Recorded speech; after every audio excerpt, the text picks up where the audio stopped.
Big Boss fame ఆశురెడ్డిపై Hyderabad CCS లో కేసు నమోదైంది. పెళ్లి పేరుతో 9.35 కోట్లు మోసం చేసిందని ఓ ఎన్ఆర్ఐ ఫిర్యాదు చేశారు. కారు, బంగారం, ఆస్తులు తన ద్వారా కొనుగోలు చేసిందని ఆరోపించారు. డబ్బులు తీసుకుని చివరికి పెళ్లి చేసుకోలేదని ఫిర్యాదులో పేర్కొన్నాడు.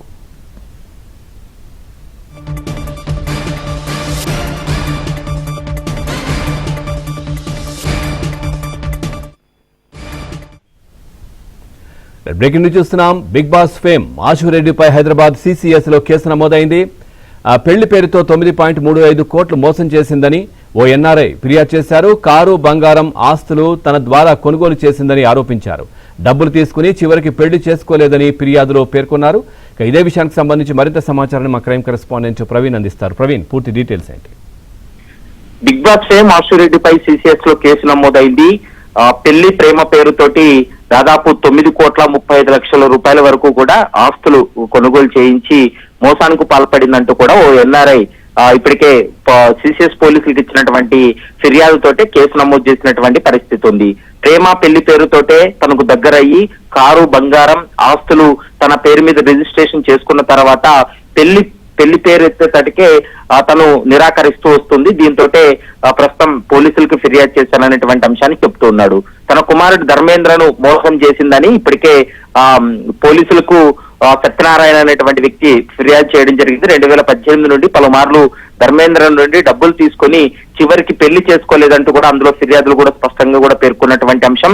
9.35 కోట్ల విలువ చేసేటువంటి వస్తువులను తన కుమారు నుండి ఆశురెడ్డి తీసుకుంది. అయినా వాటిని కూడా తిరిగి ఇవ్వడం లేదనేటువంటి అంశాన్ని కూడా స్పష్టంగా అందులో పేర్కొన్నారు. మరోవైపు ఆశురెడ్డితో పాటు ఆమె సోదరికి సైతం దాదాపు 50 లక్షలు ఇచ్చినట్లు కూడా బాధితుడు ఫిర్యాదులు కూడా పేర్కోవడం జరిగింది. వీటిపైన పోలీసులు ప్రస్తుతం కేసు నమోదు చేసి ఇన్వెస్టిగేషన్ కూడా కొనసాగిస్తున్నారు. ఎందుకంటే లండన్ లో సాఫ్ట్వేర్ ఇంజనీర్ గా పనిచేస్తూ ఉన్నాడు ధర్మేంద్ర. లండన్ లో కూడా పనిచేస్తున్నటువంటి పరిస్థితి ఉంది. 2018లో భారత్ కు వచ్చినటువంటి సమయంలో ఇండియాలో అతనుకు ఆశురెడ్డి పరిచయం అయింది. తాను కూడా అమెరికాలో చదువు పూర్తి చేసి సినిమాలో అవకాశాల కోసం హైదరాబాద్ కు వచ్చినట్లు చెప్పి పరిచయమైనటువంటి కొద్ది రోజుల్లోనే ప్రేమ పెళ్లి పేరుతోటే ఆమె దగ్గరైందనేటువంటి అంశాన్ని కూడా ధర్మేంద్ర ప్రస్తుతం అయితే మాత్రం తన ఫిర్యాదులో కూడా పేర్కోవడం జరిగింది. పోలీసులు కూడా ఎఫ్ఐఆర్ లో కూడా స్పష్టంగా పేర్కొన్నారు. ధర్మేంద్రను నమ్మించి ఆర్థిక అవసరాల పేరుతోటి డబ్బులు అడగడం ప్రారంభించి తర్వాత కారు కొనుగోలు చేయించింది, బంగారాన్ని కొనుగోలు చేయించింది.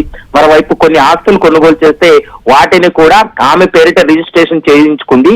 ఇప్పుడు పెళ్లి చేసుకోవాలంటే మాత్రం నిరాకరిస్తుందంటూ కూడా తను ఫిర్యాదులు కూడా పేర్కొన్నటువంటి అంశం కనపడుతుంది. ప్రస్తుతం ఈ అంశానికి సంబంధించి ధర్మేంద్ర ఇచ్చినటువంటి ఆధారాలన్నీ బేస్ చేసుకుని ప్రస్తుతం పోలీసులు కేసు నమోదు చేసి ఇన్వెస్టిగేషన్ కొనసాగిస్తున్నారు. ఇంకా ఇప్పటి వరకు ఆశురెడ్డి అయితే మాత్రం ఇంకా రెస్పాన్స్ అవ్వలేదు. తను కూడా మీడియాతో మాట్లాడేటువంటి అవకాశాలు అయితే స్పష్టంగా కనిపిస్తున్నాయి. ఇద్దరి మధ్య ఉన్నటువంటి రిలేషన్ గురించి కావచ్చు, ఇప్పటి వరకు ఆమె పైన వచ్చినటువంటి ఆస్తులకు సంబంధించినటువంటి అంశాలపైన కూడా మీడియాతో మాట్లాడేటువంటి అవకాశం అయితే స్పష్టంగా కనిపిస్తుంది.